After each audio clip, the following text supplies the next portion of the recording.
Society doesn't have a knowledge problem, it has a wisdom problem. In an age where information is so accessible, we no longer live in an age where information is scarce, but we live in an age where there's just too much. Between social media, news outlets, news channels giving different and sometimes contradictory perspectives on what's going on in the world, we live in an environment where there's so much damn information that our brains could not possibly comprehend it all. What's crazy about our short-term memory is that we can seem to recollect almost all of the things we've experienced in the past 15 to 30 seconds, but after we pass that threshold, we only can really remember about 15 to 20% of that. We constantly scroll on social media, watching videos, reading books or articles in an effort to stay up to date on what's going on around the world. We gotta keep with the times, right? We can't be missing out on stuff. But do we ever ask ourselves if knowing about all of this stuff is necessary? Do we ever ask ourselves if knowing about something going on in another state or in another country is even relevant? Do we ever ask ourselves if the information we're consuming is just too much for us to process? If the information overload is taking away from our peace and making us anxious? You know, fear of missing out is a real thing, but just because it's real doesn't mean it's bad. Maybe we can miss out on the doom and gloom in the world and things will still be alright.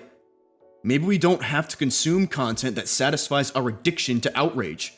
Maybe in a sense, we can be blissfully ignorant about most things. Now, I'm not saying that blissful ignorance in its entirety is a good thing, right? I think it's virtuous to know what's going on around you in order to try to fix some of the problems in our communities. It's a good thing, but it becomes harmful to ourselves and to those around us when we decide to neglect our local communities, local problems, for problems that are trending on the internet. Problems that, for the most part, we can't do anything to fix. We get so glued to the shit we see on the screens that we neglect our neighbor.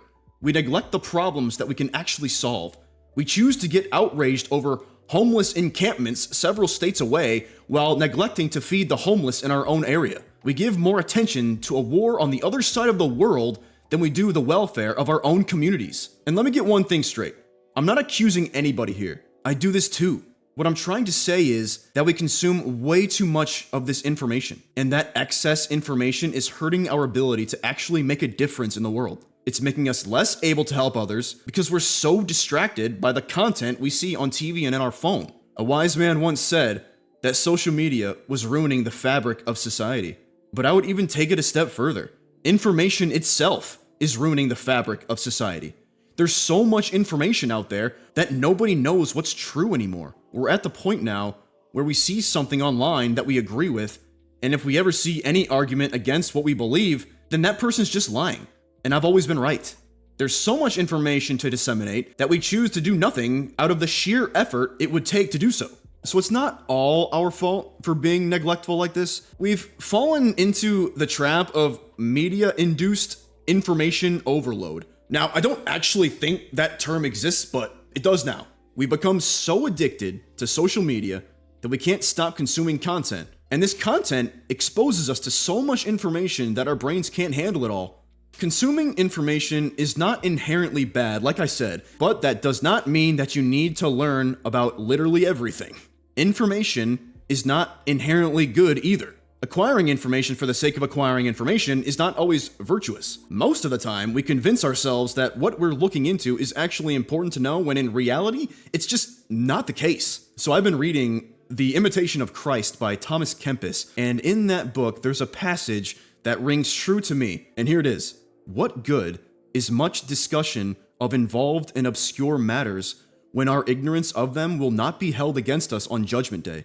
And what I take away from this is, at the end of the day, will the knowledge that we're consuming be of any profit to ourselves and to others? Will it be any profit to our relationship with God to know about all of the gossip and misgivings going on in the world? When we stand before Christ after we die, will He deny us heaven because we failed to watch a YouTube video about the ongoing hostilities between Russia and Ukraine? Of course not. That's stupid. But He will be interested in whether you helped your neighbor out when he needed it most. He will be concerned about whether you fed the homeless man you see on the street in your neighborhood. It's all about bringing order back to our priorities. So in the end, if we're so distracted by stuff going on in another country and neglecting those in need that are in our own backyard, then we will actually have something to answer for when we are finally judged for the lives we've lived. Hopefully you don't actually have people in your backyard, because that'd be kind of bad. And I want to reiterate, I'm just as bad as everybody else.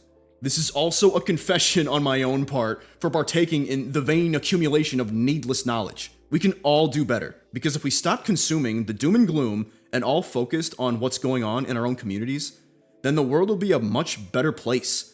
And I don't think we would have the division and hatred we see today. Most of it, I feel, is just unwarranted hatred brought about by deception, which is even more tragic. Stronger communities make stronger societies. And I think the powers that be know that. I think there are certain people in powerful positions that want us divided because it makes us easier to control. A few years ago, this would have been deemed a conspiracy theory, but today there's just too much information on this. See?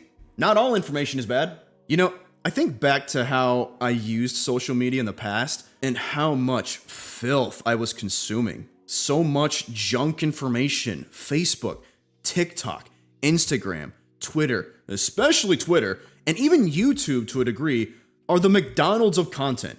It's fast food content that's horrible for you, but it's also addicting. I mean, think about all the shit you read on Twitter. Is it really crazy to think that Twitter alone is responsible for so much of the mental illness people have nowadays? It's like, what came first, mental illness or Twitter? Thank God I never really got deep into Twitter, because I look at it now vicariously through other users and bro, it is a effing cesspool.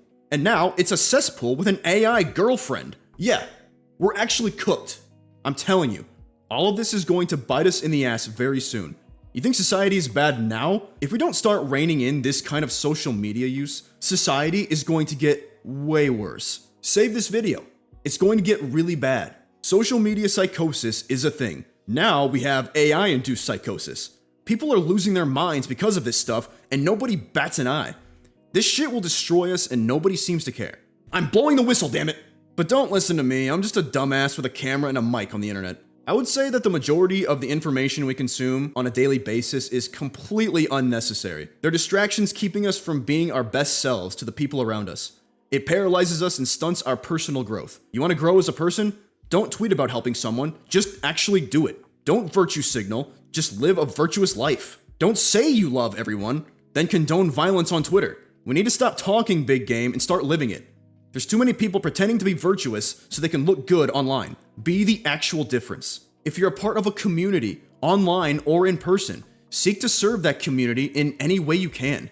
I would argue that in-person communities are much more important, but I also understand that that's not always feasible for some people. I mean, I'm talking as someone who has an online community. I mean, not a big one, but a pretty damn awesome one. And I can do better to tend to my own local community as well. Rant over.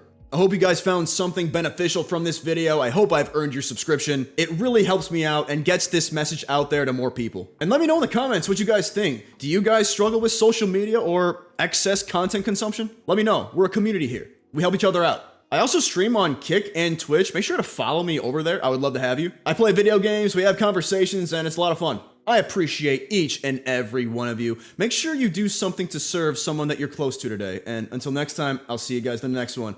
Peace and God bless.